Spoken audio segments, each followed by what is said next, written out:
देवशयनी एकादशी व्रत की कथा। धर्मराज युधिष्ठिर ने कहा, हे केशव, आषाढ़ शुक्ल एकादशी का नाम क्या है? इस व्रत को करने की विधि क्या है और किस देवता का पूजन किया जाता है? श्री कृष्ण कहने लगे, हे युधिष्ठिर, जिस कथा को ब्रह्मा जी ने नारद जी से कहा था वही मैं तुमसे कहता हूँ। एक समय नारद जी ने ब्रह्मा जी से यही प्रश्न किया था। तब ब्रह्मा जी ने उत्तर दिया कि हे नारद, तुमने कलयुगी जीवों के उद्धार के लिए बहुत ही उत्तम प्रश्न किया है, क्योंकि देवशयनी एकादशी का व्रत सब व्रतों में से उत्तम है। इस व्रत में से समस्त पाप नष्ट हो जाते हैं और जो मनुष्य इस व्रत को नहीं करते वह नरकगामी होते हैं। इस व्रत के करने से भगवान विष्णु प्रसन्न होते हैं।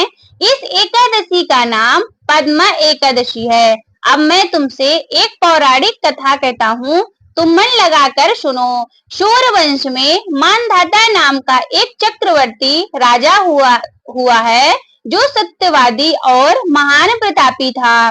वह अपनी प्रजा का पुत्र की भांति पालन किया करता था। उसकी सारी प्रजा धन धान्य से भरपूर और सुखी थी।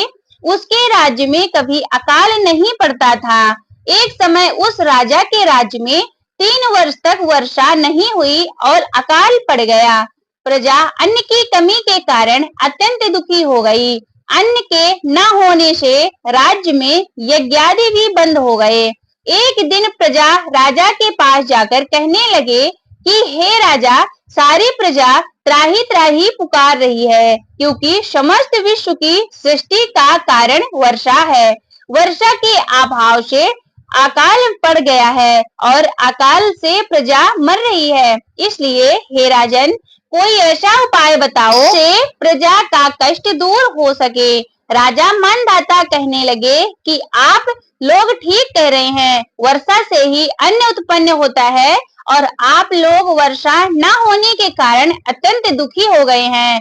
मैं आप लोगों के दुखों को समझता हूँ। ऐसा कहकर राजा कुछ सेना के साथ वन की तरफ चल दिया। वह अनेक ऋषियों के आश्रम में भ्रमण करता हुआ अंत में ब्रह्मा जी के पुत्र अंगिरा ऋषि के आश्रम में पहुंचा। वहां राजा ने घोड़े से उतरकर अंगिरा ऋषि को प्रणाम किया। मुनि ने राजा को आशीर्वाद देकर कुशल क्षेम के पश्चात उसने आश्रम में आने का कारण पूछा। राजा ने हाथ जोड़कर विनीत भाव से कहा, हे भगवान, सब प्रकार के धर्म पालन करने पर भी मेरे राज्य में अकाल पड़ गया है। इससे प्रजा अत्यंत दुखी है। राजा के पापों के